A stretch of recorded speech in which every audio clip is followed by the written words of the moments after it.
Listen, I'm not your girlfriend. And I'm not your mother. But you'd better finish that pickle, or else I'm stealing it. Me? I'm a waitress, dummy. Waitresses have to be whatever people want them to be.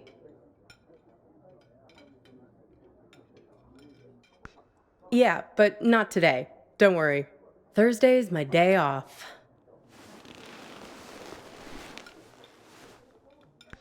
That's okay. It's nice to sit on the other side of the counter for a change and see how the other half lives.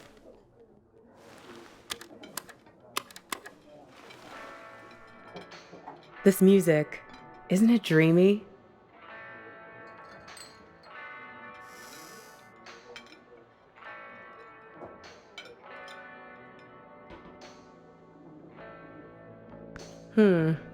I can tell we have some things in common.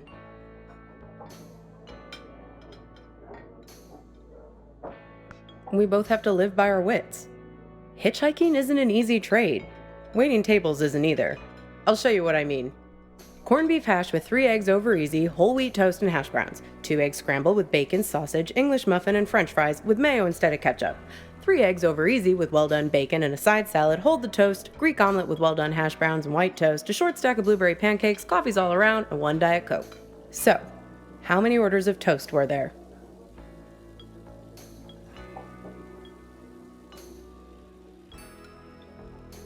Okay, here it is.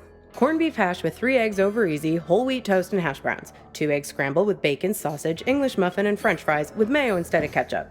3 eggs over easy with well-done bacon and a side salad, hold the toast, Greek omelet with well-done hash browns and white toast, a short stack of blueberry pancakes, coffees all around, and 1 Diet Coke. So, how many orders of toast? Only if you count the English muffin as toast. Otherwise, it's 2.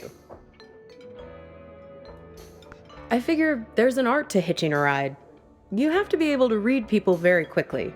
Waiting tables is no different. You get to know what people want before they know what they want. It's a sixth sense. When I picked you up, with you it was easy. Your mind is an open book. Seeing you wandering through that street in the suburbs, clutching that strange blue box like a talisman, I could see that you needed a good rest, a good meal, and a dose of friendly advice from someone who's looking out for you. It's good you managed to lose Hops back there. Let me guess, did he try to make you promise to meet him again? Yeah, we've all made a few of those. This highway is practically paved with broken oaths sworn to Hops, patron saint of useless stuff. He doesn't mean badly, Hops. He's just a bit stuck in the past. That's why he has all that junk in his car. Can't let go of anything. Can't change. People like to solve problems with the tools they understand. Hops thinks all the useful tools are in the glove box of his own memory. That's why it's good you got clear of him. He's a bad influence for someone like you. You need to let go to move on. I don't know, but driving in the rearview mirror will only get you so far. You can't live in the past. Well, judging by the faces in this place, you can't live in the present either. Look at these blue screen zombies. Everyone glued to their phones. Depressing. Very funny. That sense of humor will serve you well when our new robot overlords take over. The living dead all around us. Not you two, though.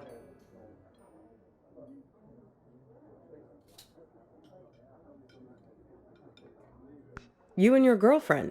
You were very much animated. Although, maybe not in a good way. That was some argument.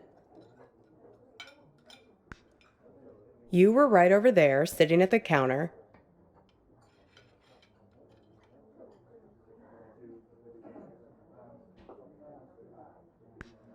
Well, I'm not one to eavesdrop. Something about text messages being present. The usual suspects when it comes to couple arguing somewhere in public in the 21st century. I only caught the end of it. It was one of those things that suddenly boils over. One moment you were sitting there having your strawberry rhubarb pie and trying to figure out where the next gas station is. The next moment, when I came back with your check, there was this big scene with you storming out the door. Beats me. You didn't come back, though. She hung around for another 20 minutes, mainly talking on her phone. Then she got her stuff and left. Seemed like she was making a plan to meet somebody. Well, the way she was talking, it seemed very intent. And when I was wiping down the counter, I found this. Have a look. You might find it interesting.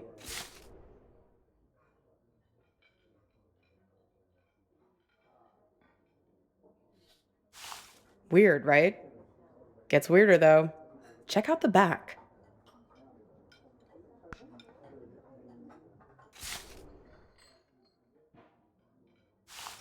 Seems like some kind of rendezvous. I mean, I figure that's not your card. Beats me. I just work here. Sorry, Copernicus. I've helped you all I can this time.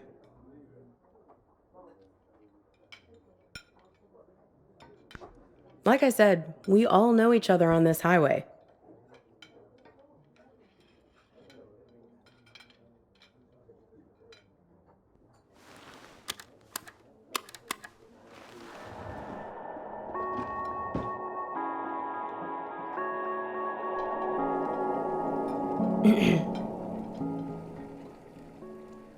Pass me the menu, will you? I want to see if they have the seasonal milkshakes in yet. Aw. Aw, look at that. It's like a little map of your adventures. How convenient. Even your gas station is there. Did you notice? It's a typical sign, you know, of a lucid dream. Random happenstance. Strange coincidence. This might be a good time to test if you have superhuman strength or can fly or something. I think I'll have peppermint mocha or vanilla caramel. Sure. I mean, come on. Raisin farmer? There's no such thing. Grapes have farmers. Raisins are dried grapes. End of story. Geez, where's the waitress anyway? I'd kill for a shake right now.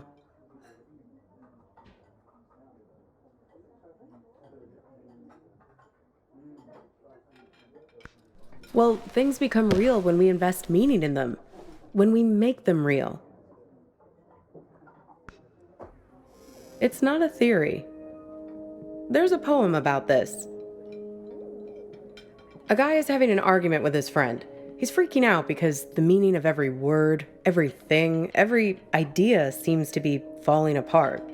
After a while, I understood that talking this way, everything dissolves. Justice, pine, hair, woman, you and I. Exactly. Booth, menu, you, I, mustard, mustard. It all starts to dissolve. It's my day off reading.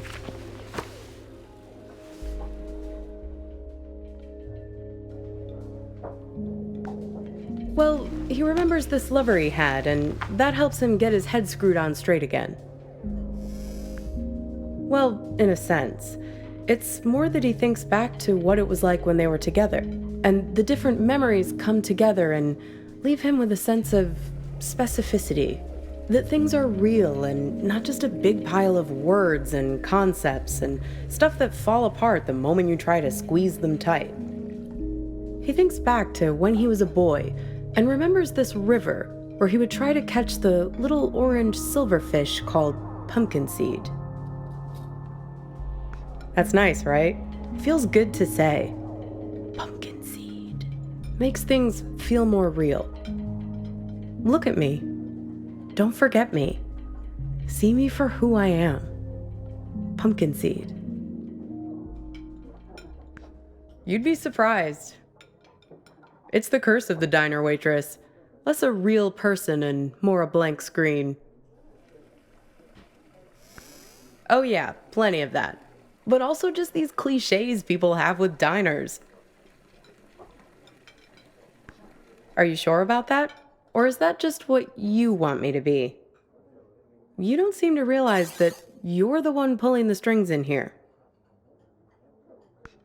Well, everyone has an agenda. People think they come to a diner for food, but they're really looking for something much more profound. They want something, and at the end, they settle up. You bring the bill, and they have the chance to make good again. Everybody wants to be forgiven. It's a simple transaction. You're no different. Only when you're as good at it as I am. In this job, you work as a professional shapeshifter. After a while, you can't even recognize yourself in the mirror anymore. You start to realize that nobody is what they seem.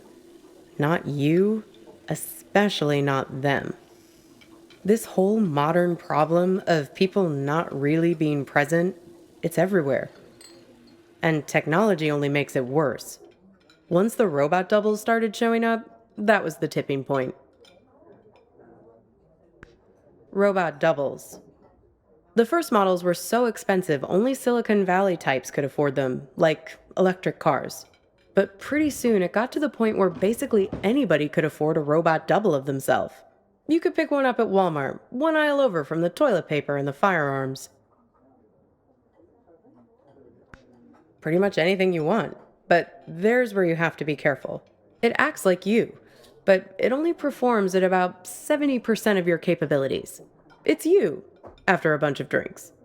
So, if you're smart, you only trust it to do really simple things for you. Go to the post office, jury duty, fill in for you at your boring job.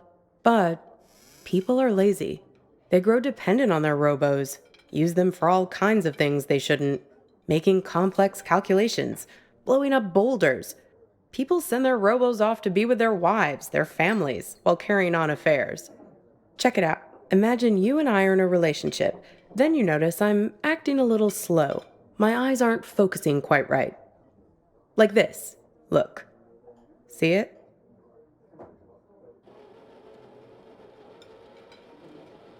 So now you realize that I've just stuck you with a pile of bolts for the evening. Right, so here we are. Two dummies out on a date together. Would your robo be smart enough to know that I'd sent mine? Or would they keep it a secret between themselves? All kinds of ethical issues, right? I don't know. I know you're trying to make your eyebrows move weirdly just to mess with me. Did someone stand me up with a robo? No, not exactly. It's more about this thing that happened to me at work once. It happened in my former life as a flight attendant. Grab that thing and pull up a chair. I'll tell you all about it.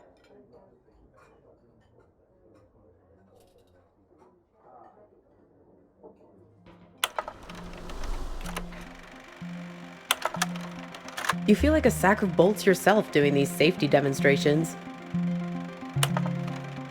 People are zoning out, staring at their phones like the blockheads in here, or else just leering at you like you're the first woman they've ever seen wearing a uniform. But you start getting good at spotting the doubles. They're often the only ones paying attention, staring at you with those not quite human eyes of theirs. Technically, no, they're not supposed to be there. But like I said, people bend the rules, and security rarely checks. They're fine on the runway, perfectly docile. But something goes wrong at altitude, something about the navigation system. The FAA wanted to study it, but the study got shut down because you're not supposed to have them on aircrafts in the first place. So yeah, I learned to spot them right away.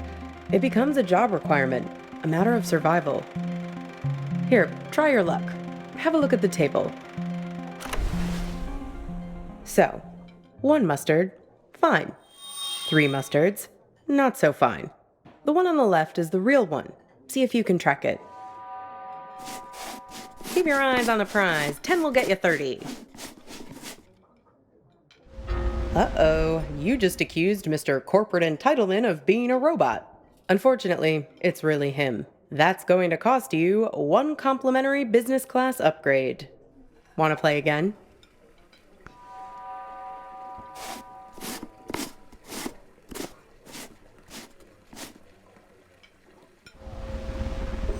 Very good. You have successfully enforced airline regulations.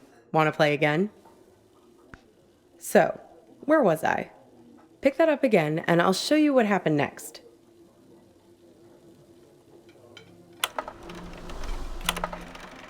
One time, we were doing a flight into Galveston, and we had a sudden drop of cabin pressure about 100 miles from our destination.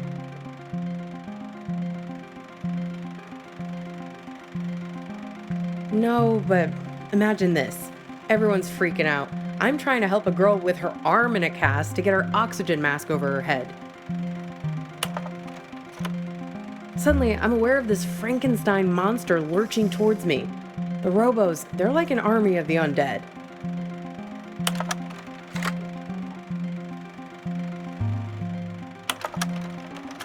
People are screaming, and we're huddled together like a band of villagers with pitchforks to fight these things. Luckily, they started fritzing out on their own, like Hal in 2001 when his brain starts melting. Let me tell you, as soon as we got over water, adios! Out you go, robos! Threw them right out of the cabin doors.